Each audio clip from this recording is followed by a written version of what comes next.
విమానాన్ని తీసుకురాగల మాటని గత జనవరిలోనే అక్షరాల చేసి చూపించగలిగాం.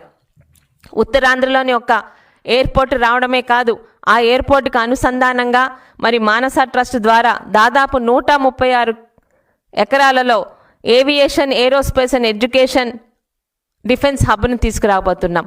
ఉత్తరాంధ్రలోని ఎంతమంది యువతకి రేపు ఉదయం వీటి ద్వారా ఉద్యోగాలు రాబోతున్నాయో అందరికీ కళ్ళకి కట్టినట్టు కనిపిస్తుంది. అదొక్కటే కాదు, శ్రీకాకుళం జిల్లాలోని ఎయిర్పోర్టా అని ఆశ్చర్యపోయే వారికి ఈరోజు చంద్రబాబు నాయుడు గారి అభివృద్ధి సంక్షేమ బాటలో పలాస లాంటి నియోజకవర్గంలో కూడా ఈరోజు ఒక ఎయిర్పోర్ట్ రాబోతూ కార్గో ఎయిర్పోర్ట్ ద్వారా పలాస చుట్టుపక్కల ఉన్న ఎంతోమంది యువతకి ఈరోజు ఉద్యోగ అవకాశాలు రాబోతున్నాయి.